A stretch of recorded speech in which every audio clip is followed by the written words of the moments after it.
السلام عليكم ورحمة الله وبركاته. إخوتي وأخواتي طلاب الثانوية العامة دفعة 24-25، أهلا ومرحبا بكم ومع المحاضرة الثانية من محاضرات كورس تأسيس مادة الكيمستري لهذا العام.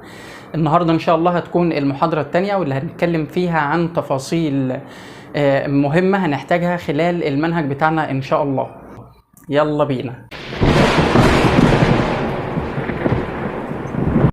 في سيشن نمبر 2 ان شاء الله هنتكلم مع بعض عن حاجه اسمها زد افكتيف او الافكتيف اوف نيوكلير تشارج. مظبوط، وده كونسبت مهم جدا. تاني حاجه هنتكلم عنها النهارده ان شاء الله هنتكلم عن حاجه اسمها ايونايزيشن بوتنشال، وهنتكلم عن الاكسيديشن ستيتس والاكسيديشن والريدكشن بروسيس، وهنتكلم عن ايه هي الميتاليك بوند، وهنتكلم عن الاكزوثيرميك والاندوثيرميك رياكشنز، واخيرا هنتكلم عن الاتوميك ماس. سريعا يلا كده ندخل في الموضوع على طول، وعايزك تركز معايا جدا في كل تفصيلة هتتقال النهاردة. يلا نبدأ الكلام مع أول توبيك النهاردة، وأول توبيك اسمه Effective of Nuclear Charge أو بنختصره كده Z Effective. تعالوا نشوف هو حرف الزد جه منين أصلا علشان نفهم التوبيك المهم ده. حرف الزد بيشير في الأساس للأتوميك نمبر، يبقى لما اقول اتوميك نمبر يبقى بشاور ليه بايه؟ بحرف الزد. والاتوميك نمبر هو عباره عن النمبر اوف ايه؟ بروتونز، اللي هي البوزيتيف تشارج. طب النمبر اوف بروتونز موجوده فين؟ قال لي موجوده في السنتر بتاع الاتوم. يبقى السنتر لاي اتوم موجود جواه النيوكليوس اللي بتشيل مين؟ اللي بتشيل البوزيتيف تشارج. طبعا هي جواها نيوترونز، بس احنا كلامنا النهارده على البوزيتيف تشارج بس. تمام قوي. تعالى بقى نشوف ايه حكايه النيوكليوس والبوزيتيف تشارج اللي جواها ومدى تاثيرها على ايه بقى. قال لي معقوله يبقى جوه الاتوم نيوكليوس بوزيتيفلي تشارجد وحواليها انرجي ليفلز شايله نيجاتيف الكترونز وما يبقاش في شغل بينهم؟ ده اكيد في شغل وشغل كبير جدا. تعالى الاول اعرفك معلومتين مهمين، يعني لازم تثبتهم معايا لاخر السنه. الاولى اللي احنا بنسميها فالنس الكترونز او الفالنس شيل. ايه بقى الفالنس الكترونز؟ قال لي شايف الالكترونز اللي بتبقى موجوده في الموست اوتر انرجي ليفل؟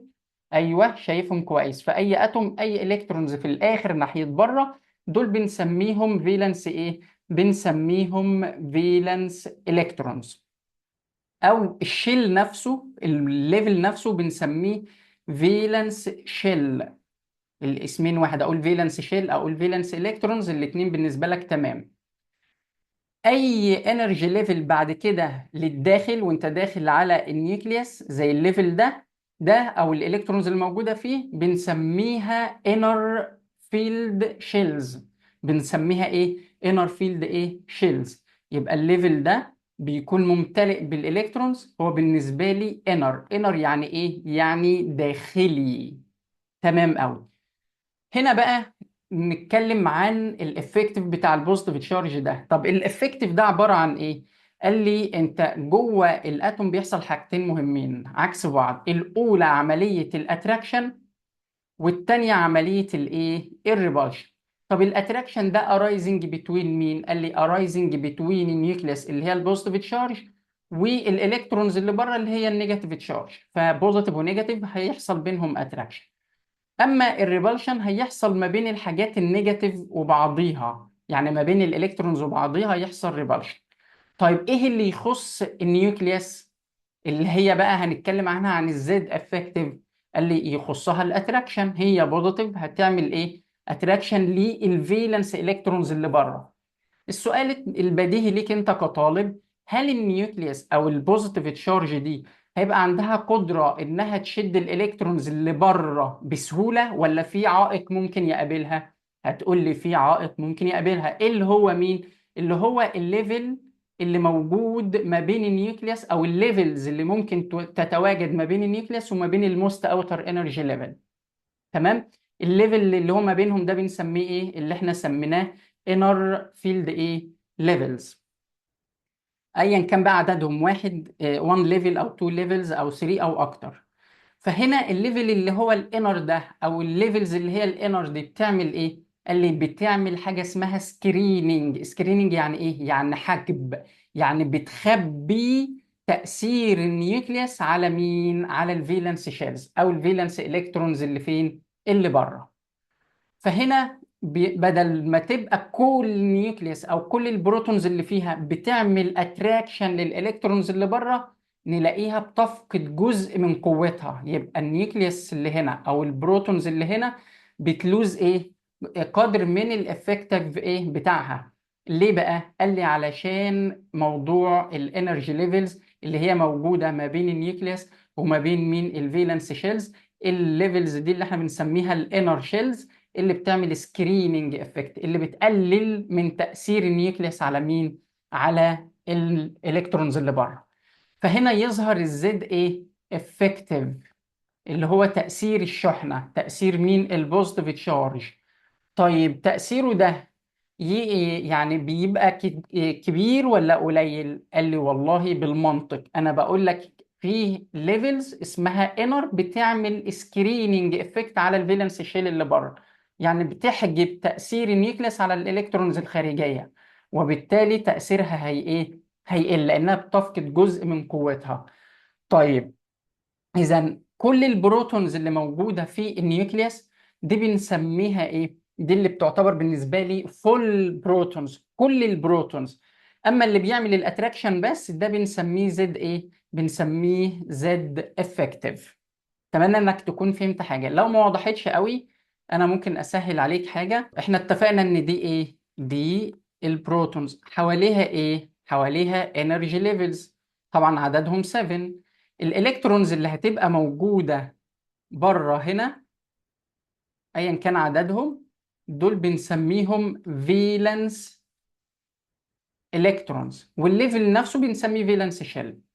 الاتنين دول الليفلز دي سواء كانوا اتنين او اكتر او واحد ليفل حتى، ده بنسميه انر ايه؟ انر فيلد شيلز. يعني دي مستويات ممتلئة بالالكترونز. المستويات دي بتعمل ايه؟ قال لي دي كده بتعمل حاجة اسمها سكريننج افكت. بتحجب مين؟ بتحجب النيوكليوس عن انها تعمل اتراكشن للالكترونز اللي بره، وبالتالي بتفقد جزء من قوتها. يبقى كده السكريننج اللي حصل بسبب الفيلد الكترونز دي او الفيلد شيلز بيعمل ايه؟ بيخلي النيوكليوس تلوز ابارت، جزء منين؟ جزء من البوزيتيف تشارج بتاعتها. تمام. وبالتالي اللي عمل اتراكشن بس هو ده اللي بنسميه ايه؟ بنسميه اتراكشن او بنسميه زد افكتيف. وصلت؟ ده يعني الافكتيف نيوكلير تشارج ببساطة. من اللي احنا قلناه ده بقى ايه؟ نتوقع ايه؟ نتوقع ان الزد افكتيف او الافكتيف اوف نيوكلير تشارج بيكون دايما less than the nuclear charge او the full nuclear charge. اتفقنا؟ زي ايه؟ قال لي مثلا هنبعد طبعا عن الهيدروجين لان الهيدروجين ما عندهوش غير بروتون واحد، وبالتالي هتلاقي الاتنين زي بعض. اوريك بس الالوان اللي باللون الموف ده، دي اللي بنسميها effective nuclear charge، يعني دي اصلا دي كده الزي. اما باللون الاخضر دي كده، دي بنسميها full nuclear charge. يبقى دي الفول نيوكلير ايه؟ تشارج. عايزك بقى تاخد 2 element او 1 element تاني. الهيليوم مثلا، بص معايا، هتلاقي هنا اللي باللون الموف ده اللي هي الزد افكتيف هتلاقيها اقل من مين؟ من النيوكلير تشارج. طب نروح للليثيوم، هتلاقي الافكتيف نيوكلير تشارج اقل من مين؟ اقل من الفول نيوكلير تشارج. هتروح للبريليوم، برضه هتلاقي الافكتيف نيوكلير تشارج بتاعتها اقل من مين؟ اقل من الفول نيوكلير تشارج، وهكذا. يبقى انا دلوقتي اقتنعت وفهمت يعني ايه effective nuclear charge. فهمت يعني ايه ان اي اتوم الافكتيف نيوكلير تشارج ليها بيكون اقل من مين؟ اقل من الفول نيوكلير تشارج. ندخل على البوينت اللي بعد كده، وبوينت مهمة جدا هنحتاجها كتير قوي في منهجنا السنة دي، ودي بنسميها ionization potential او ionization energy. بيقول لي في البداية اقترح عليك سؤال. لو احنا عندنا اتوم في الجراوند ستيت، الاتوم دي كده gain limited amount من الانرجي، اديناها شوية طاقة قليلين، يعني شوية طاقة كده ايه على القد يعني.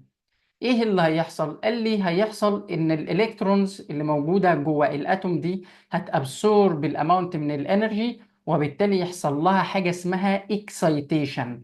يعني الالكترون لما يابسورب اماونت من الانرجي يبقى ايه؟ اكسايتد، بقى عايز يتنقل من الليفل الاقل في الانرجي يروح لليفل ايه؟ اعلى في الانرجي، لانه بقى عنده الطاقه بتاعته. فهنا هيحصل ان الالكترون ده هيترانسفير منين؟ من الليفل ده يروح للليفل الاعلى. في الحاله دي بنسميها الالكترون بعد ما يتنقل للليفل الهاير في الانرجي بنسميها اكسايتد ستيت. السؤال الثاني بيقول لي لو انا عندي اتوم اديناها sufficient amount من الانرجي، اديناها طاقه كافيه، وهي في الجاش ستيت او في الجراوند ستيت، تمام، بس طبعا تكون الاتوم في صوره جاس. ايه اللي هيحصل للالكترونز؟ اللي هيحصل للالكترونز طالما خدت sufficient amount من الانرجي، الالكترونز دي كده واحد او اتنين على حسب نوع الاتوم اللي انا بتكلم عنها، هيعمل ايه؟ هيعمل لوزنج تماما، والالكترون ده نفقده تماما ويخرج بره الاتوم، وساعتها الاتوم هتتحول من اتوم لايه؟ لايون. وايه الفرق بين الاتوم والايون؟ الاتوم محتفظه بعدد البروتونز والنيوترونز والالكترونز كله ثابت، اما الايون الاتوم هتتحول لبوزيتيف تشارج بعد ما تفقد الايه؟ بعد ما تفقد الكترون او اكتر. تمام تمام، يبقى هنا السؤالين كانوا واضحين. لو اتوم ابسورب ليميتد اماونت من الانرجي يبقى هتتحول من الجراوند ستيت للاكسايتد ستيت. لو اتوم في الجاشس ستيت ابسورب sufficient اماونت او enough اماونت من الانرجي، هتتنقل الالكترونز او هتفقد الالكترونز اللي موجوده في الموست اوتر انرجي ليفل ده ايه؟ تماما، وتتحول وتبقى ايون. تمام. تعال نشوف كده مع بعض سؤال يوضح لنا الموضوع ده اكتر. معايا question بيقول how much energy، يعني ايه هي كمية الطاقة does the electron release upon moving from energy level N to K. ومديني الرسمة اللي قدامي دي كده، بيقول لي واحدة واحدة. احنا بنسأل عن ايه؟ بقول له بتسأل عن كمية الانرجي اللي هتنطلق لما الالكترون يتنقل من الليفل ان للليفل كي. طب هو اصلا ايه الرموز دي؟ مش احنا قلنا عندنا الاتوم بالشكل ده جواها نيوكليوس حواليها انرجي ليفلز ليها سيمبلز كي ال ام ان؟ فهو بيقول لي الالكترون ده هيرجع منين؟ من الليفل ان للليفل كي. ادي الان هنرجعه للكي بالشكل اللي انت شايفه ده. يعني الالكترون ده هنجيبه من هنا نوديه هنا. الالكترون هو راجع كده جاي منين؟ جاي من ليفل عنده هاي انرجي، راجع لليفل بيعتبر ايه؟ اقل في الايه؟ في الانرجي. تمام. احسب الانرجي ازاي؟ قال لي والله لو معاك الانرجي بتاعت كل ليفل في الاتنين دول راجع من الهاي لللور، يبقى هنعمل ايه؟ هنماينس. يبقى الانرجي اللي هي ريليزد، طبعا في قدر من الطاقه وفي حد كتير وحد قليل، فلما نماينسهم من بعض هنعرف احنا عملنا ريليز لاماونت من الانرجي قد ايه. يبقى الانرجي اللي هنا اللي هنقول عليها ريليزد، يعني اللي هي اللي هتنطلق، هتبقى ماينس 0.9 ماينس ماينس 13.6. لما تعمل دي كده على الكالكوليتور هتطلع معاك ب 12.7 الكترون فولت. الكترون فولت ده ميجرنج يونت اوف انرجي بتاعت حركه الالكترونز، سواء هتتنقل من ليفل اعلى او هتتنقل من ليفل اقل لليفل اعلى. فدي كده بنسميها، او دي القيمه اللي طلعت. فين الرقم اللي عندي؟ هي الاجابه ايه؟ يبقى دي في صوره كانها مساله يعني. طيب تعال نشوف سؤال تاني يوضح لنا مفهوم الايونيزيشن بوتنشال مور. السؤال ده بيقول لي which of the following equations is likely to correspond to the greatest ionization energy. مديني شوية equations، بيقول لي انهي equation فيهم اللي هتكون او هتطلع اكبر قدر من مين؟ من الايونيزيشن بوتنشال. بقول له طيب او اللي هتاخد طاقه كتير علشان لان هنا بقى طبعا هنخلي الاتوم تفقد من سياق الايكويشنز اللي قدامي. واضح ان كل اتوم من دول بتجين اماونت من الانرجي، يعني هنا هتاخد اماونت من الانرجي عشان يبقى ده شكلها وتفقد الالكترون ده. نفس الكلام هنا، دي هتجين اماونت من الانرجي اللي هو البورون ده علشان يبقى بي بوزيتيف 1 وبعدين يديني الكترون، وهكذا. يبقى في هنا انرجي النيتروجين هياخدها ويتحول لنيتروجين ايون، وهنا برضو انرجي الليثيوم هيعمل لها ابسورب عشان يتحول لليثيوم ايون، وهنا برضو في انرجي الفلوراين هياخدها عشان يتحول لفوق ايه لفلورايد ايون. فهنا بيسألني عن مين فيهم هتعتبر ذا جريتست ايونايزيشن بوتنشال، مين اكبر في الطاقه في دول. بقول له ثانيه بقى، وانا ما عنديش ارقام وما عنديش كمان البريدك تيبل عشان اعرف اماكنهم في البريدك تيبل. طب هو اماكنهم في البريدك تيبل هتحتاجوا في ايه؟ قال لي هوضح لك نقطه مهمه ومحتاجك تركز معايا شويه. احنا عندنا الاتومز ميتالز ونون ميتالز، يعني وشويه ميتالويدز بسيطه. لا ركز معايا بس في الميتالز وفي النون ميتالز. ايه الفرق بين الاثنين؟ الميتالز كبيره كده، نيوكليوس سنتر وحواليها الكترونز بره. النون ميتالز نيوكليوس وايه وصغننه كده، مظبوط، وادي الالكترون. الاثنين دول هديهم شويه من الانرجي، دي هتاخد انرجي ودي هتاخد انرجي. يا ترى مين اللي تاخد الانرجي تديني الالكترون بتاعها بسهولة؟ قال لي الاتوم الايه اللارج اللي شكلها كبير، اما دي اتوم بالنسبة لي ايه سمول. طب ليه تديني الالكترون بسهولة؟ قال لي اصل كل ما الراديوس او كل ما السايز بتاع الاتوم يكون كبير، كل ما الاتراكشن اللي هنا، الاتراكشن هنا اللي هنا ده يكون ايه يكون ويك. اما هنا كل ما المسافه دي تكون صغيره ما بين النيوكليوس والالكترونز اللي موجوده في الموست اوتر انرجي ليفل، كل ما يكون الاتراكشن ايه الاتراكشن هيكون سترونج. وبالتالي لما الاتراكشن يكون سترونج، ايه اللي هيحصل في الاتوم الصغيره؟ هتحتاج لارج اماونت اوف هيت عشان تفك الايه السترينث ده.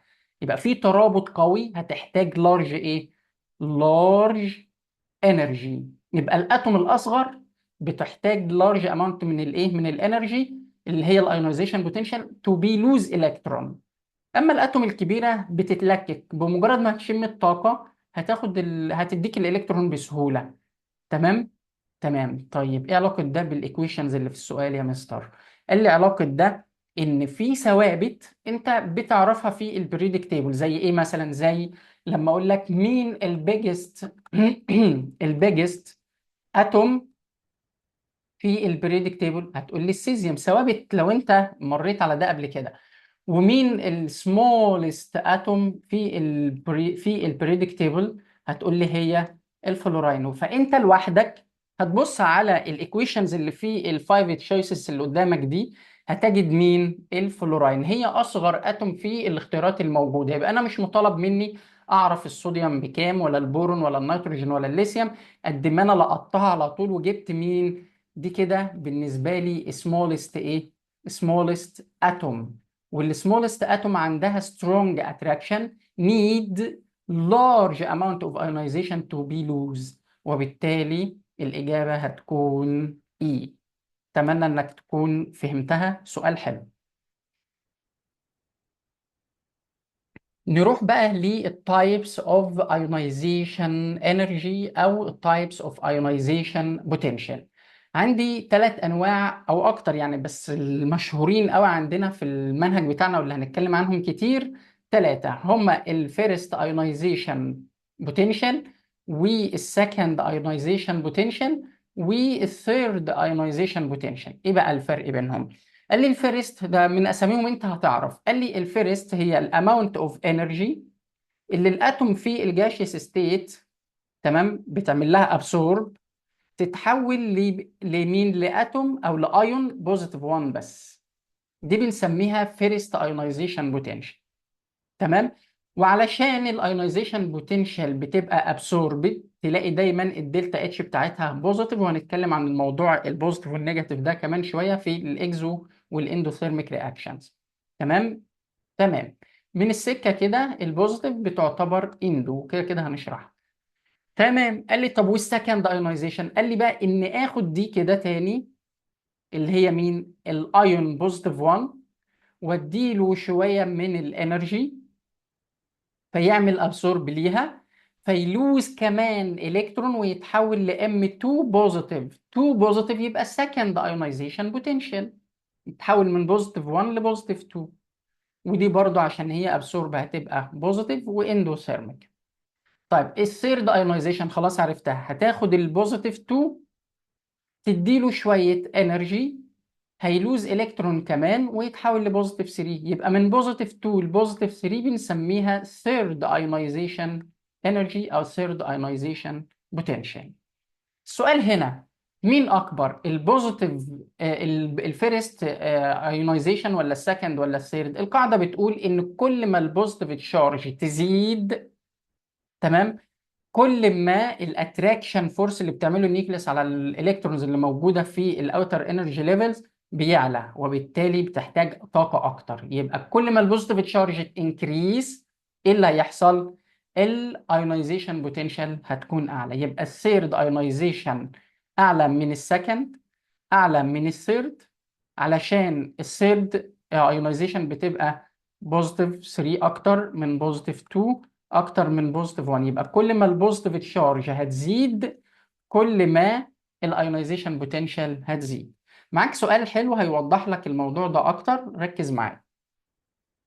بيقول لي هنا the first في الكويستشن ده the first and second ionization energies of magnesium، المغنيسيوم Mg are الارقام دي كده respectively، يعني الفيرست ايونايزيشن بالرقم ده respectively، يعني الاولاني بتاع الاولاني، والرقم ده اللي هو الايه السكند ايونايزيشن. يعني انا معايا كده الرقمين بتوع الفيرست والسكند ايونايزيشن بوتنشال. السؤال بيقول لي the third ionization energy of magnesium is ايه بكام بقى؟ هيطلع بكام؟ بقول له والله واحدة واحدة، أنا مش حافظ أرقام، أنا ما أعرفش إيه العلاقة حتى بينهم، بس اللي أعرفه عن المغنيسيوم إن ليه أتوميك نمبر كام؟ 12. أنا هعمل الإلكترونيك كونفيجريشن بتاع ال 12 علشان بس أعرف هو بيلوز منين وأفهم بس أنا عندي كام في الموست أوتر إنرجي ليفلز، عشان دول اللي بيعملوا لوز. أنا بفقد إلكترونز من الفالنس شيلز، وبالتالي أنا لازم أعرف ده.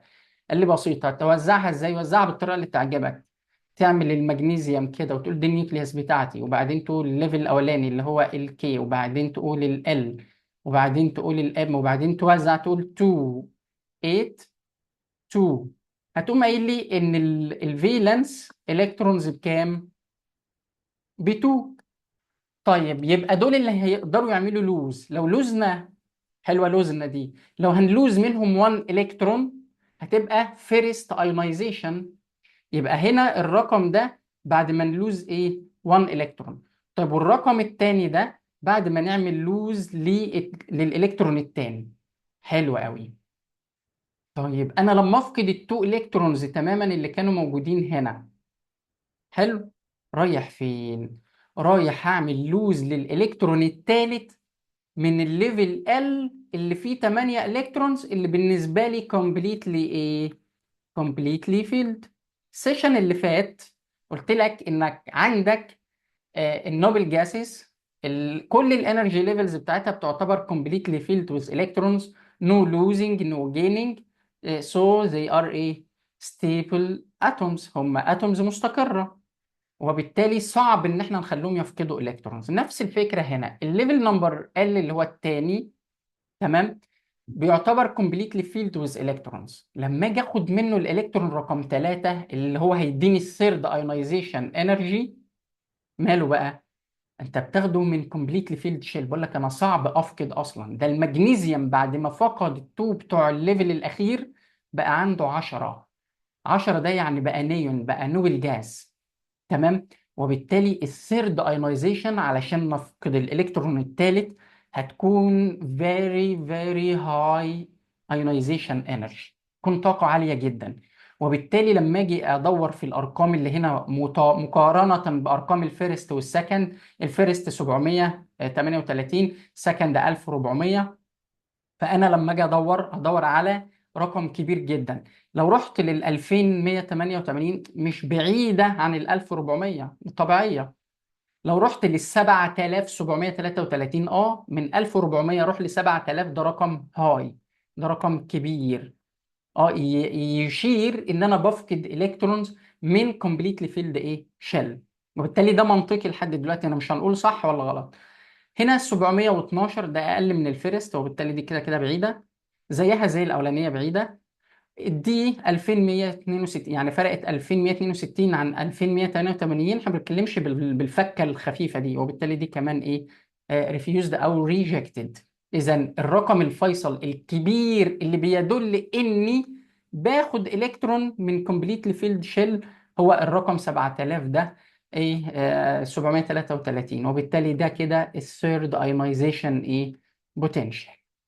سؤال برضه جميل يوضح لك الديفرنس ما بين الفيرست والسكند والثيرد. وافتكر المثال ده في تاني حصة أو تالت حصة إن شاء الله من المنهج بأمر الله. بعد كده ندخل على توبيك من التوبكس الحلوة، وهو توبيك الأكسيديشن ستيت، أو اللي بنسميه أكسيديشن نمبر. إيه الأكسيديشن ستيت أو الأكسيديشن نمبر؟ كتير قوي بيبقى معانا اتومز اكس مثلا اند واي، تلاقي مثلا الاكس عليها 2 ماينس او 3 ماينس او 1 ماينس على حسب، والواي مثلا تلاقيها بوزيتيف 1 او بوزيتيف 3 على حسب. فايه الحاجات دي؟ قال لي الارقام اللي بتبقى متشاله فوق بالبوزيتيف وبالنيجاتيف دي كده، هي دي اللي احنا بنسميها اوكسيديشن ايه ستيت. يبقى الارقام دي كده بنقدر نسميها اوكسيديشن ستيت او اوكسيديشن نمبر. تمام. طب نتجت منين؟ قال لي لسه انت فاهم دلوقتي الايونيزيشن انرجي والايونيزيشن بوتنشال الاثنين واحد طبعا. فاهم ان لما بندي اماونت من الانرجي للاتوم بتلوز الكترونز وبتتحول لبوزيتيف ايه؟ بتتحول لبوزيتيف ايون. ولما بناخد او بنديها الكترون زياده بتتحول لنيجاتيف ايون. كويس؟ كويس. قال لي بقى طبعا بتكلم عن هوامش دلوقتي، لكن هنشرح ده بيحصل ازاي وازاي بنحسبه. بيقول لي عندك الترانزيشن اليمنتس ممكن يكون ليها الاتوم الواحده عندها اكتر من اوكسيديشن ستيت. زي الايرون مثلا تلاقيه بوزيتيف 2 بنقول عليه فيرس. تمام. او ايرون 2 بلس، وممكن يبقى بوزيتيف 3 فنقول عليه فيريك. تمام. يبقى ده فيرس وده فيريك. المنجنيز برضه من الترانزيشن اليمنتس ممكن يبقى بوزيتيف 2. تمام. وممكن يبقى بوزيتيف 3. فهنا في فرايتيز، في تنوع، في فرايتي فين؟ في الاكسيديشن ستيت. وممكن يكون بوزيتيف 4 وممكن يكون بوزيتيف 6 على حسب عدد الالكترونز اللي موجودين فين في الانرجي، في الموست اوتر انرجي ليفل. بيقول لي كمان ان ممكن يبقى عندك راديكالز. راديكال يعني ايه؟ يعني مور ذان وان اتوم كاري بوزيتيف او نيجاتيف تشارج. زي مثلا ال NO2 اهو، نيتروجين واكسجين الاثنين على بعض كده شايلين شحنه واحده بنسميها نيجاتيف 1. النيتريت NO3 نيجاتيف 1. السلفيت SO4 نيجاتيف 2. تمام. تمام. وممكن بقى عندي اتومز او جروبس كده معروفه، تلاقي مثلا الصوديوم والبوتاسيوم من جروب 1A فتلاقيهم بوزيتيف 1، دي ثوابت. المغنيسيوم والكالسيوم من جروب 2A تلاقيهم بوزيتيف 2. الالومنيوم من جروب 3A فتلاقيه بوزيتيف 3. اما الاكسجين والكلورايد نون ميتالز، الاكسجين عنده 6 في الموست اوتر فبيجين 2 عشان يبقى 8، والكلوراين عنده 7 فبيجين 1 علشان يبقى 8 الكترونز، وبالتالي يبقى كومبليتلي فيلد. ده يعني شكل الاكسيديشن نمبرز او الاكسيديشن ستيتس. تعال بقى نتعلم ازاي نحسبها. بيقول لي لما تيجي تحسب الاكسيديشن نمبر او الاكسيديشن ستيت لاي اتوم جوه كومباوند بتتبع التالي. طبعا بتبقى عارف الحاجات الثوابت زي جروب 1A وجروب 2A و3A اللي انا لسه مخلصها لك في السلايد اللي فاتت. ركز معايا في الاكزامبل ده. بيقول لي calculate احسب الاكسيديشن ستيت of manganese in each one of the following.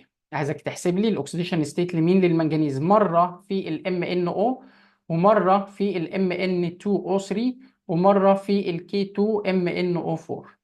تمام. بعدين اكتب الالكترونيك كونفيجوريشن لكل اوكسيديشن ايه، لكل اوكسيديشن ستيت. if the electron configuration of manganese اللي هو المنجنيز في الاتوميك ستيت يعني، دي توزيعته: ارجون 18 اللي هو النيرست نوبل جاس 4s2 3d5، دي التوزيع الحقيقي. ده كده ال 4s، وده كله ال 3d5.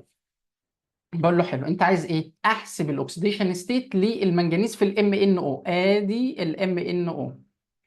بيقول لي عشان تحسب اوكسيديشن نمبر لحاجه اللي هو المنجنيز ده، عايز تحسب له الاكسيديشن نمبر، اكيد الاكسجين نون بالنسبه لك، ما هواش حاجه انون. وبالتالي هتعمل ايه؟ هتفصل ما بين النون والانون بالخط البسيط ده. القانون ينزل زي ما هو ام ان، او تحطه اكس، اي افترضه اي سيمبل من عندك. والاكسجين نيجاتيف 2 اوريدي، ده كونستانت او ثابت انت عارفه، واعمل المعادله الرياضيه. الام ان ماينس ال 2 ايكوال الزيرو. الزيرو ده جالي منين؟ قال لي الام ان او كله ده، لما اكتب كده بص لي هنا ام ان او واسكت، ما عليهوش تشارج، يبقى لا، يبقى زيرو. طالما ما فيش فوقيه تشارج يبقى زيرو. هيطلع معايا المنجنيز ايه بعد ما اطلع طبعا النيجاتيف 2 بره؟ دي كده هتطلع بره بالبوزيتيف، فيطلع المنجنيز 2 ايه، 2 بوزيتيف. يعني ايه؟ يعني ايه 2 بوزيتيف؟ يعني لوز 2 الكترونز. طب يلوز منين؟ قال لي والله في التوزيعه بتاعته هو كان ارجون، ده ليفل، ليفلز ممتلئه تماما. بعد كده ال 4 اس، بعد كده 3 دي. طب ما هو طبيعي ان ال 3 دي في رسمه الاتوم يكون قبل مين؟ قبل ال 4 اس. وبالتالي لما تيجي تفقد الكترونز هتفقد من ال 4 اس قبل ال 3 دي. لكن لما بتيجي توزع بتملى ال 4 اس الاول، يعني على اساس انها بتتكتب قبليها. تمام. فلما نفقد الاثنين اللي فين بقى؟ الاثنين اللي في ال 4 اس، هيتبقى لي ال 3 دي 5 زي ما هي، زي ما انت شايف كده. ادي دي خلاص فضيت، بقت امبتي، لان ال 4 اس بقت زيرو، وال 3 دي 5 زي ما هي.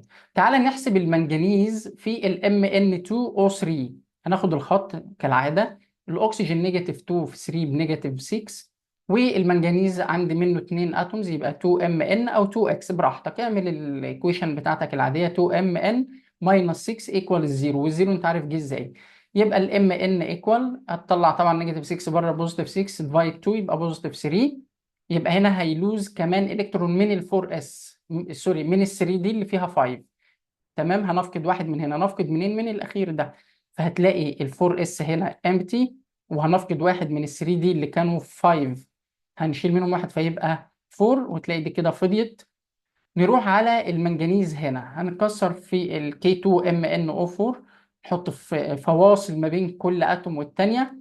الكي او البوتاسيوم من الجروب 1 a معروف ببوزيتيف 1، يبقى في 2 بوزيتيف 2. المنجنيز ريكوايرد الاكسجين نيجاتيف 2 تايمز 4 بنيجاتيف 8. اعمل المعادله بتاعتك 2 بلس ام ان ماينس 8 ايكوال 0. والزيرو برضو انت عارف بنجيبه ازاي، مفيش هنا تشارج فبيتكتب 0. ام ان ايكوال بوزيتيف 6 بعد ما تحسبها، يعني هيفقد 2 من الاس و4 منين؟ من الدي. يبقى ده هتفضى خالص. وادي واحد، هنفقد واحد من هنا وواحد من هنا وواحد من هنا وواحد من هنا، لان هم كانوا خمسه ويتبقى لي واحد بس. يبقى 3 دي ايه 1. وانا كده عملت له الالكترونيك كونفيجريشن بتاعه. اتمنى برضو انك تكون اتعلمت ازاي بتحسب الاكسيديشن نمبر، بس انا مش هسيبك، انا معاك لحد ما تستوعب. معاك اسئله لسه. هنا سؤال بيقول لي What is the oxidation number of sulfur in SO4؟ ايه الغريب اللي انت شفته هنا؟ في تشارج فوقيها صح؟ نيجاتيف 2 فوق ال SO4. عايز نحسب دي، اقول له بنفس الطريقه. ادي ال SO4 نيجاتيف 2، افصلهم كده من بعض. الاس ريكوايرد الاكسجين نيجاتيف 2 4 نيجاتيف 8. اعمل المعادله بتاعتي الاس نيجاتيف 8 ايكوال ايه؟ 0. قال لي لا، ايكوال النيجاتيف 2 اللي فوق دي كده. فتنزل هنا نيجاتيف ايه؟ نيجاتيف 2.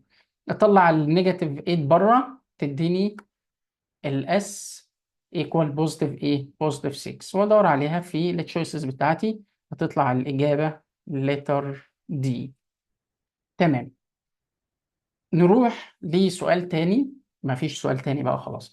هنا ندخل على الاكسيديشن والريدكشن بروسيس. ايه بقى الاكسيديشن والريدكشن؟ قال لي ما طالما عندك اوكسيديشن ستيت بوزيتيف او نيجاتيف، يبقى انت عندك عمليتين، يا اوكسيديشن يا ريدكشن. تمام. بيقول لي في الاكسيديشن بروسيس، هي بروسيس بيحصل فيها لوزنج للالكترونز. ركز معايا كده في المنجنيز. هيعمل لوز لالكترونز. طبعا فوقيه زيرو، دي مش اكسجين، زيرو يعني نيوترال، يعني نو لوز نو جين. لما يعمل رياكشن، رياكشن ده يعني هيلوز الكترونز او هيجين الكترونز او هيشير بالكترونز، ده كلمه رياكشن معناها كده.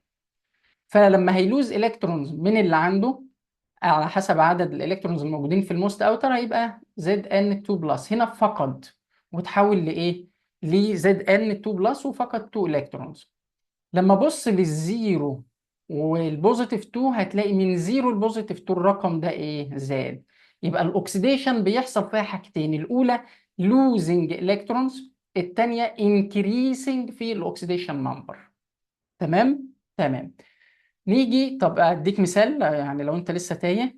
الصوديوم مثلا، الصوديوم ده 281، لما نخليه يلوز الكترون هيلوز اللي في الموست اوتر ده، فيبقى ايه؟ ان ايه بوزيتيف 1، وادي الالكترون اللي ايه اللي فقده. هنا كان زيرو زاد بقى بوزيتيف 1، يبقى ده كده فعلا حصل هنا اوكسيديشن. السؤال اللي بيدور في دماغك دلوقتي هو ليه لما عمل لوز لالكترون بقى بوزيتيف، مع انه لوز وبوزيتيف الاثنين عكس بعض؟ هو لوز ايه بالظبط؟ هي الاتوم جواها ايه؟ الاتوم دي عموما جواها بوزيتيف شارج ونيجاتيف شارج. هو فقد واحد من النيجاتيف، فطبيعي ان البوزيتيف هيعلى. يبقى لو فقدت من النيجاتيف، البوزيتيف معاك هو اللي يعلى. وصلت؟ تعال نشوف مثال تاني على الريدكشن. بيقول لي هنا مثلا الاكسجين زيرو، ده عادي اكسجين في الاتوميك ستيت، جايبين له 2 الكترونز يدخلوا عنده، الالكترونز دي نيجاتيف. تمام، زي ما قلت لك بقى نيوترال دي معناها ايه؟ عنده بوزيتيف وعنده نيجاتيف. فانا جايب له اتنين ادخلهم على النيجاتيف، فطبيعي ان النيجاتيف هيعلى، فطبيعي ان البوزيتيف هيقل. تمام. هتلاقيه اتحول لاكسجين نيجاتيف ايه؟ نيجاتيف 2. حصل ايه هنا؟ ان هنا الاكسجين جين الكترونز، وفي نفس الوقت الرقم اللي فوقيه زيرو بقى نيجاتيف 2. ده معناه ان هو ايه؟ قل من 0 لنيجاتيف 2، ديكريس. يبقى دي بنسميها ريدكشن. يبقى الريدكشن جيننج اوف الكترونز بيصحبها ديكريسنج في الاكسيديشن ايه؟ في الاكسيديشن نمبر. اتمنى برضو انها تكون وضحت. تعال نشوف question. السؤال بيقول لي if an ion of element E، معاك ايون لإليمنت هنسميه E او هو مديولك E، هو فوقيه بوزيتيف تشارج، دي بوزيتيف 1 يعني لوز ايه؟ لوز 1 الكترون. تمام تمام. بيقول لي الاليمنت اي دوت contains 10 بروتونز، يعني دي مين البروتونز بتاعته؟ اللي هي الزد. طبعا البروتونز بيساوي عدد الالكترونز، بس لما بيعمل لوز بيفقد من الالكترون. تمام، ثانية ثانية هوضح لك حاجة. بص، الاي بيبقى هنا في رقم تحت، الرقم ده هو العشرة اللي بيشاور ليهم دول، ده اللي هو الزد، اللي هو الاتوميك ايه؟ الاتوميك نمبر. فوق هنا بيبقى موجود حاجتين، البروتونز والنيوترونز. البروتونز هي مين؟ نفس الرقم ده، وفي نفس الوقت الرقم ده هو الالكترونز برضه. يبقى الاتوميك نمبر بيشير للبروتونز والالكترونز اللي بيساووا بعض. لما بعمل لوز او جين، البروتونز ما بتتأثرش، تفضل زي ما هي. فبما ان البروتونز 10 اهو، كمل كلامك بقى. بيقول لي وات از ذا الكترونيك كونفيجريشن لمين بقى؟ للاي بوزيتيف 1. بقول له سليم قوي. الاي عايز اخليه اي بوزيتيف 1، ده معناه ايه؟ لوز ولا جين؟ هو زيرو كده. الرقم ده زاد ولا قل؟ ها، ديكريس صح يا راجل. زيرو بقى بوزيتيف 1 يبقى ايه؟ انكريس. هنا حصل ايه؟ اوكسيديشن. الاكسيديشن معناها ايه؟ معناها ها لوزنج اوف الكترونز. يبقى هنا حصل اوكسيديشن. اوكسيديشن معناها لوز ايه؟ لوز الكترونز. تمام، يبقى هو فقد واحد الكترون. لما اجي بقى اوزعه هيتوزع ازاي؟ طبعا في الاختيارات بقى هي اللي بتحكمني هوزع بانهي طريقه، 2 8 واعمل الليفل كله، ولا 1 اس 2 اللي هي طريقه الالكترون كونفيجريشن اللي خدناها في السيشن الاولاني. هنوزع ده، يبقى 1 اس 2، 2 اس 2، 2 بي كام؟ 2 بي 6. ده شكله هو فيه العشرة زي ما قلت. طب لما يفقد منهم واحد، هيفقد واحد منين؟ من ال 2 بي اللي هي الموست اوتر من ال 6، فتبقى ايه؟ تبقى 5 1 اس 2، 2 اس 2، 2 بي كام؟ 2 بي 5، لانه فقد الكترون. ادور على ده في الاختيارات هلاقيه للتشويس E. يبقى الإجابة E. إجابة إيه؟ إجابة صحيحة. مظبوط. نشوف سؤال تاني بعد كده. بيقول لي the electronic configuration of oxygen in the oxide ion. طبعا أكسجين O زيرو نيوترال، أوكسايد يعني بقت فوقيها تشارج، فالاسم هنا اتغير من أكسجين لأوكسايد. دي نقطة تاخد بالك منها. أنت خلاص فهمت الأكسجين بقى اوكسايد 2 ماينس، ده معناه انه ايه؟ جين 2 الكترونز. الاثنين جت منين؟ من الاثنين اللي فوق الاوكسايد. كويس، يبقى الاثنين دي جت لي من هنا. ايه بقى اللي حصل هنا؟ حصل جيننج. طب الاكسجين اصلا الاتوميك نمبر بكام؟ 8. يبقى الاكسجين لما يبقى 8 وانت جبت له كمان 2 فبقى 10. فتعالى نوزع ال 8 الاول. يبقى 1 اس 2، 2 اس 2، 2 بي ايه، 2 بي 4. فلما جاله 2 بقى ايه؟ بقى 1 اس 2، 2 اس 2، 2 بي كام؟ 4. هيجي لهم 2 يبقى 6. والبي تشيل 6 عشان عندها 3 اوربيتالز. ويبقى التوزيعه دي بتاعت الاو نيجاتيف 2 اللي هي دي فين بقى؟ 1 اس 2، 2 اس 2، 2 بي 6 اللي هي اول واحده. يبقى ده جابت السؤال دوت. اتمنى ان انا اكون بدعمك باسئله مع الشرح اللي انت بتسمعه. نشوف سؤال أخير في الجزئية دي. بيقول لي a non-metal ion of an unknown element has the formula x negative 3. يبقى أنا عندي element x بقى x negative 3. بيقول لي if atoms of ال x have 7 protons. يبقى هو عنده 7 protons. تمام. بيقول لي وات از ذا الكترون كونفيجريشن الاكس نيجاتيف 3. بقول له حاضر. اوزع ال 7 تبقى 1 اس 2، 2 اس 2، صح كده؟ 2 بي كام؟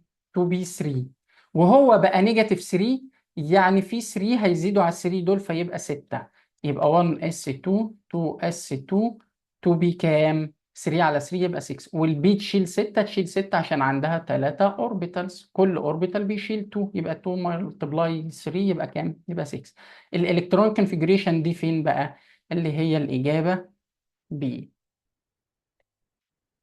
اظن كده ما عندكش حجه في موضوع الاكسيديشن والريدكشن. لو بقول بسرعه فبقول بسرعه عشان عايز الم كله، ما يتبقاش عندي سيشن تاني زياده. تمام، ركز معايا. حاجه برضو من بقيه الاكسيديشن والريدكشن بنسميها اوكسيدايزنج وريديوسنج ايه ايجنت. ايه بقى حوار الاكسيدايزنج والريديوسنج ايجنت واللي بيشتت طلبه كتير؟ احنا عندنا مصطلحات دايما كده ايه. عندنا مثلا كلمه اوكسيديشن عادي خالص، تلاقي ليها كلمة تانية تحس إنها واحد معاها اسمها اوكسيدايزنج. فعندي اوكسيدايزنج. عندي كلمة ريدكشن. تمام. فتلاقي ليها كلمة تانية شبيهة اسمها ريديوسنج. الطلبة بقى اللي ما بتحبش الموضوع ده بيخلص نفسه وبيتعامل مع المصطلحين في كل مرة زي بعض. كلمة اوكسيديشن زي كلمة اوكسيدايزنج، وكلمة ريدكشن زي كلمة ريديوسنج. وايه؟ وهي الدنيا مظلمه قدامه. لا يا حبيبي، الاكسيديشن حاجه والاكسدايزنج حاجه تانية. الاكسيديشن بالنسبه لي بروسيس، هي اصلا عمليه، حاجه بتحصل، لوز او جين الكترونز. الاكسدايزنج ده حاجه يعني ده حد بتتكلم عنه، في اوبجكت انت بتتكلم عنه. فالاكسدايزنج ده بيكون اوبجكت او بيكون فاكتور. نفس الكلام هنا الريدكشن بروسيس، الريديوسينج فاكتور او بنسميه اوبجكت اللي يريحك. تمام. يبقى انا عندي عمليه وعندي شخص او عندي حته جوه العمليه دي بيحصل لها حاجه. ده بس كده عشان نفرق بس ما بين الاثنين ودي رايحه فين وجايه منين. بص بقى معايا على الايكويشن ده على طول عشان نخلص ونجيب من الاخر. احنا اتفقنا ان الاكسيديشن لوز الكترونز، البوزيتيف تشارج بتزيد او الاكسيديشن نمبر بتزيد. تعال نشوف مثلا الزنك. سيبك من الخطوط التانية، ركز مع اللي انا بكتبه. الزنك زيرو طلع بوزيتيف 2.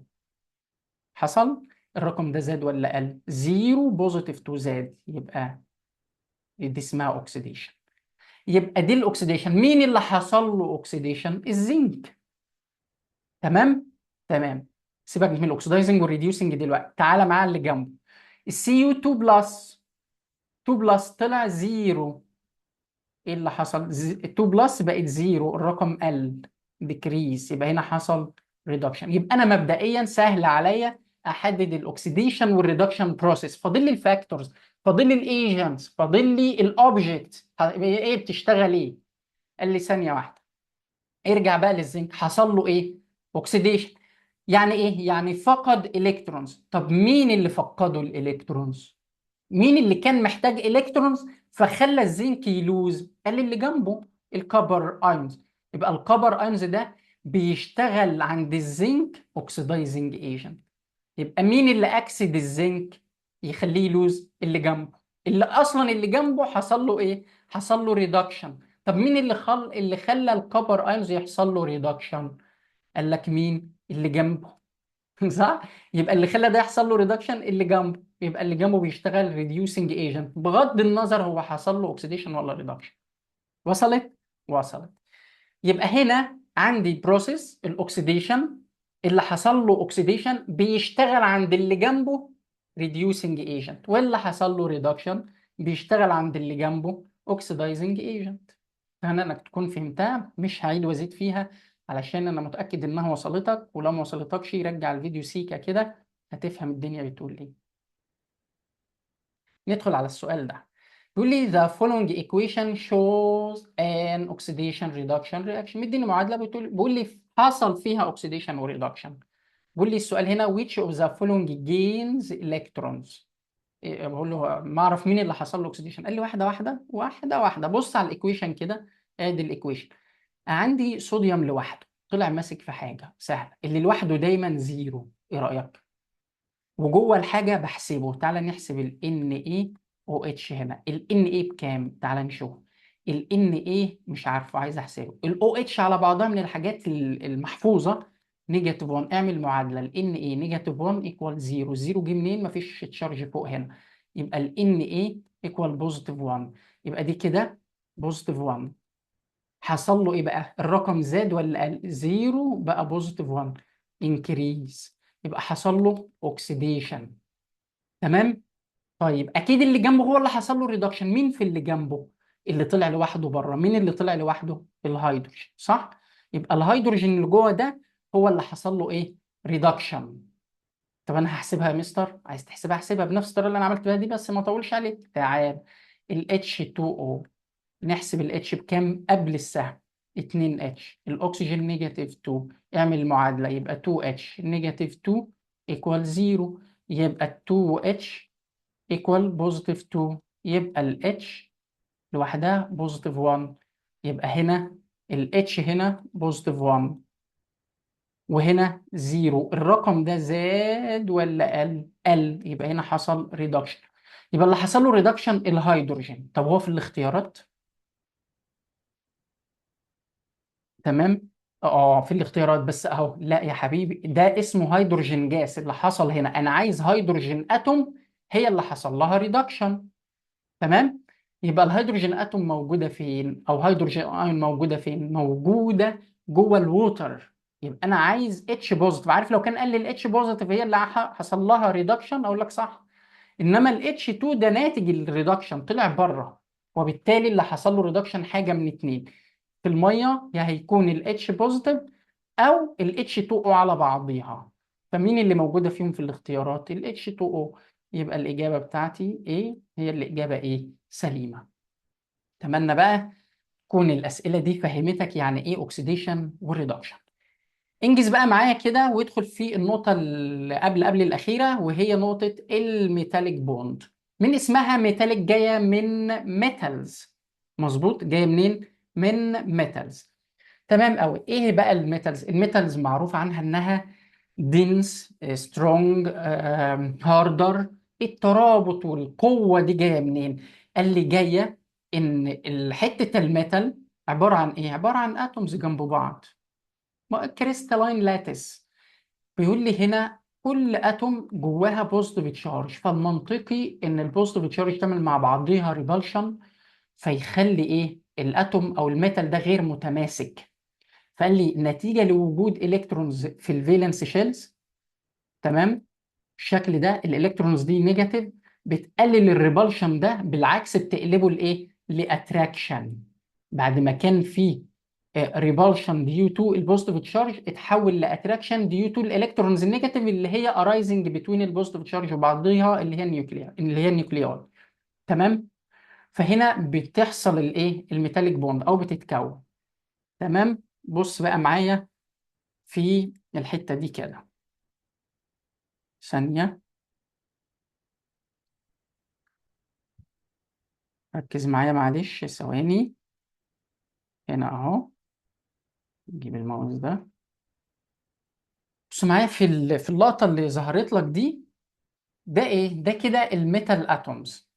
كويس. ايه اللي بيدور حواليها ده؟ دي النيجاتيف تشارج اللي انت شايفه ده، النيجاتيف اللي بيدور ده اللي هو اللون وايت ده. ودي كده الحاجات الايه؟ الحاجات البوزيتيف او الكريستالين لاتس. فهنا النيجاتيف الكترونز قللت الريبالشن اللي المفروض يحصل ما بين كل اتنين بوزيتيف، علشان الالكترونز دي بتعتبر ايه؟ نيجاتيف. تمام. فنشأت حاجة اسمها ايه؟ نشأت حاجة اسمها ميتاليك بوند. تمام. تعالى بقى تكملة على الجزئية دي. هل يا مستر عدد الفالنس الكترونز الموجود في الموست اوتر انرجي ليفل ليه تأثير على الاسترنس بتاع الميتاليك بوند؟ تعال نشوف. قول لي مثلا عندك هنا في الصوديوم اتوم، فيها في الموست اوتر الكترون واحد، المغنيسيوم عنده 2، الالومنيوم عنده 3. فهنا ده عنده 1 الكترون، عنده 2، عنده 3. فمين عنده الكترونز نيجاتيف اكتر؟ الالومنيوم. قال لي يبقى يديني سترينث في الميتاليك بوند اكتر، لان كل ما النيجاتيف يزيد ما بين البوزيتيف وبعضيه يقلل الريبالشن مور، وبالتالي هيكون في بايندنج او في ترابط ما بين الايه؟ ما بين الاتومز او ما بين النيوكلياي وبعضها، فما يحصلش ايه؟ فما يحصلش ريبالشن. وبالتالي هتلاقي الالومنيوم stronger than المغنيسيوم، stronger than الصوديوم، عشان الالومنيوم عنده 3 فالنس الكترونز بتزود الميتاليك بوند سترينث. اما المغنيسيوم عنده 2 فالنس الكترونز، اما الصوديوم عنده 1. واتفقنا كل ما الفالنس الكترونز بتزيد بنقلل الريبالشن ما بين النيوكلياي وبعضها اكتر، وبالتالي السترينث اوف ميتاليك بوند ايه؟ انكريز. ندخل على موضوع مهم جدا، يعني مش هنستغنى عنه خالص السنه دي. هيقابلنا في كذا شابتر، يعني ممكن يقابلنا في شابتر 1 ده اكيد، وهيقابلنا كمان في شابتر 3. ركز معايا.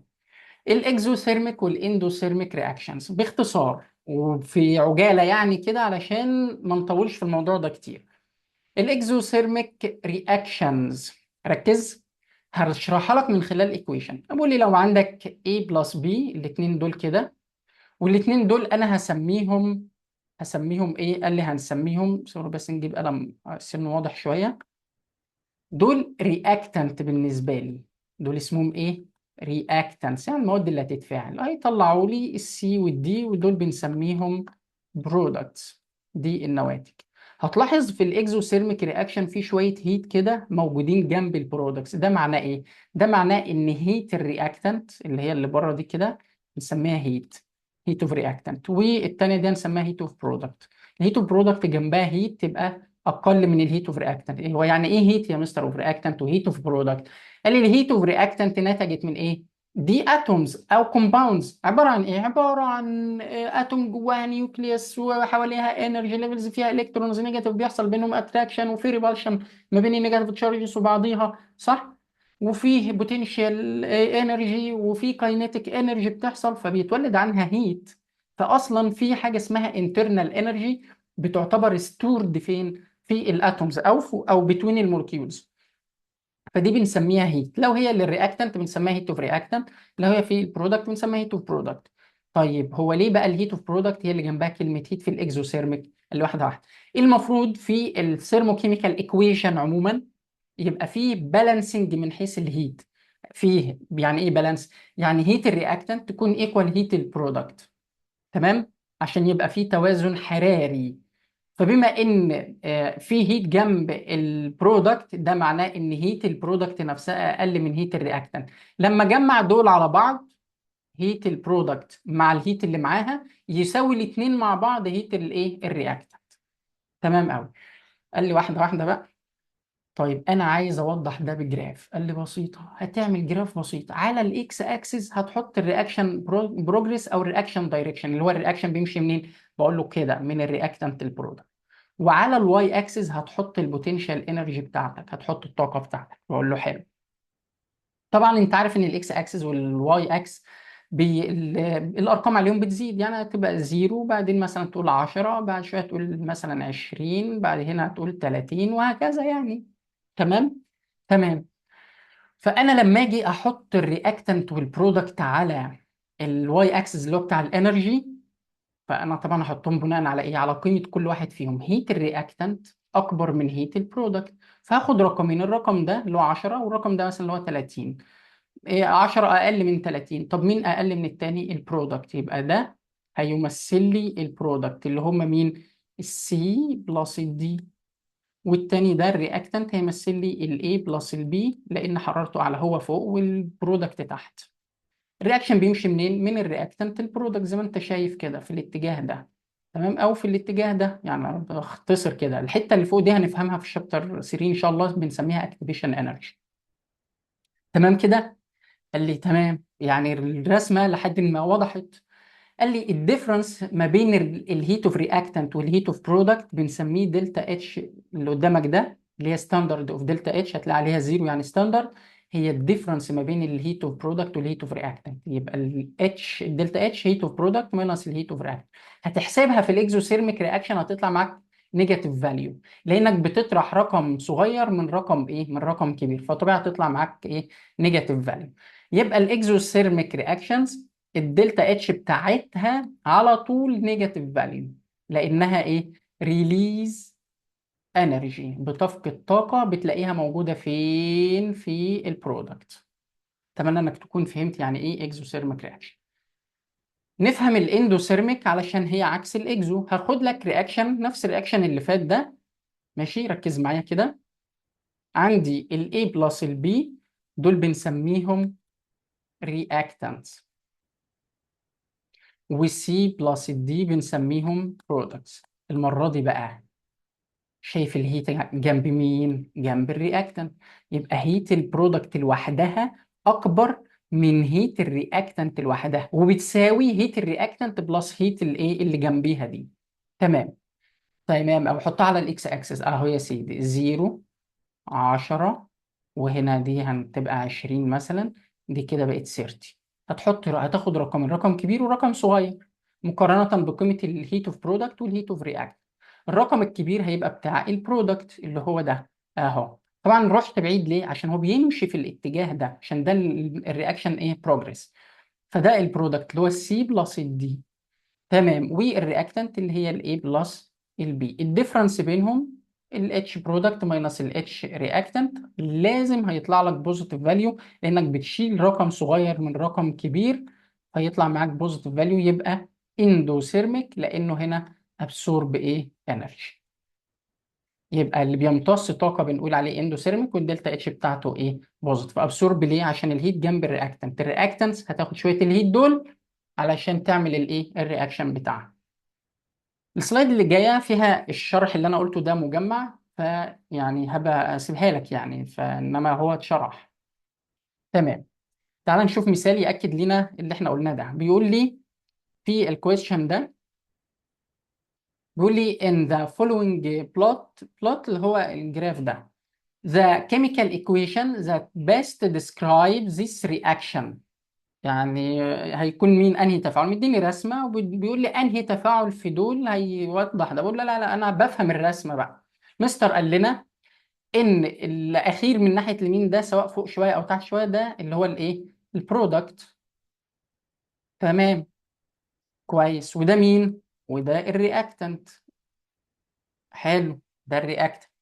طيب مين الرياكشن اللي قدامك ده؟ بيقول ايه؟ الرقم ده اللي هو ال50 ده بتاع البرودكت، صح؟ اللي هو الاتش برودكت. والرقم اللي فوق ال 125 ده بنسميه الاتش ايه؟ الاتش رياكتنت. مين اكبر؟ الرياكتنت. يبقى هنا هيت الرياكتنت اكبر من هيت الايه، من هيت البرودكت. لما اقول لك احسب والرياكشن ماشي من الاكس بلس الواي بيطلع الزد، ده الاتجاه الطبيعي بتاعه. يبقى الرياكشن هنا انا لما اجي استنتجه يبقى الاكس بلس الواي بيطلع مين؟ الزد، ده الرياكشن بروجرس. لما نيجي نحسب الاتوميك ماس لاي اليمنت، احنا بنحسب ايه او بنجيبه منين؟ قال لي بص، اي اليمنت في الدنيا تم تحضيره او ايجاده بيكون اصلا نتج من تفاعلات كونيه حصلت زمان نتيجه لوجود ايزوتوبس لمين؟ للاليمنت ده. فلو مثلا عندي اليمنت اكس بيبقى ليه ايزوتوبس، هنسميها مثلا اكس داش، حلو، بلس اكس دبل داش ايزوتوب تاني، بلس الاكس تريبل داش ايزوتوب تالت، وهكذا. فبيقول لي دول كده اسمهم ايزوتوبس لنفس الاليمنت، يعني اليمنت عندهم نفس الاتوميك نمبر واحد بس الماس نمبر ايه مختلف، اللي هو الارقام اللي فوق دي. بيقول لي لما نجمعهم ونعرف كل برسنت لكل اتوم، تمام، من الايزوتوبس دي، يديني مين بقى؟ يديني الستيبل اليمنت بتاع اللي موجود في البريدكت تيبل. ما نطولش في الحته دي علشان مش هتفيدك كتير قوي، بس هي كده ببساطة جدا، وانا متأكد انك فهمتها يعني. تعال نشوف بقى. قال لي لما نيجي نحسب بقى الاتوميك ماس ده، الرول اللي انا قلته لك شفوي ده هقراه لك تاني اهو. بيقول لي عبارة عن ايه بقى؟ الريلاتيف اتوميك ماس لكل ايزوتوب، تمام، الفيرست ايزوتوب، في البرسنتج بتاعته اللي ساهم بيها عشان يكون المين اليمنت، بلس الريلاتيف اتوميك ماس للايزوتوب الثاني في البرسنتج بتاعته، وهكذا. يعني لو كان الاليمنت ده مكون من كذا ايزوتوب تقعد تعد بقى. تعال نشوف مثال. المثال اللي قدامي دوت بيقول لي احسب الريلاتيف اتوميك ماس لمين؟ للنيكل، وهو مكون من شويه ايزوتوبس. فين الايزوتوبس اللي عندي؟ قال لي النيكل 28، الاتوميك ماس بتاعه 58. النيكل ايزوتوب الثاني الماس نمبر 60، اللي بعديه 61، اللي بعديه 62، اللي بعديه 64. وكل واحد فيهم مشارك ببرسنت. يعني الاولاني ده، دي البرسنت بتاعته اللي عمل بيها كونتريبيوشن عشان يكون النيكل الاساسي، وده البرسنتج بتاع التاني، وده برسنتج مين؟ التالت، وهكذا، والرابع والخامس، وهكذا. تمام. بيقول لي هنا كمان كل واحد فيهم ليه ريلاتيف اتوميك ماس، هتلاقيها قريبه قوي من الماس نمبر اللي فوق ده. 58 يبقى 57.9، دي 60 يبقى 59.9، هتلاقيها قريبه قوي يعني، ماشي. فانت كده عندك الريلاتيف اتوميك ماس تاخدها، تمام، تضربها في البرسنت، بلس التاني الاتوميك ماس بتاعته الريلاتيف اتوميك ماس في البرسنت، بلس الريلاتيف اتوميك ماس لده تضربها في البرسنت، بلس الريلاتيف اتوميك ماس لده تضربها في البرسنت، بلس الريلاتيف اتوميك ماس لده تضربها في البرسنت. يدي لك مين؟ يدي لك الرقم الواقعي او الحقيقي للنيكل اللي هيطلع معاك 58.7.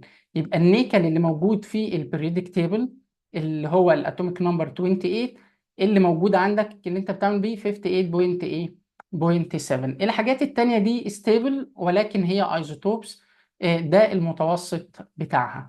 ليه قلت الحتة دي؟ علشان عندنا حتة بخصوص النيكل في شابتر 1، هعيد لك دي تاني وقتها وافهمك هو ازاي اتحسب الريلاتيف اتوميك ايه، او الاتوميك ماس بتاع اي اليمنت بتحسب بنفس الطريقه، بعرف الايزوتوبس بتاعته وبحسبها بالشكل ده.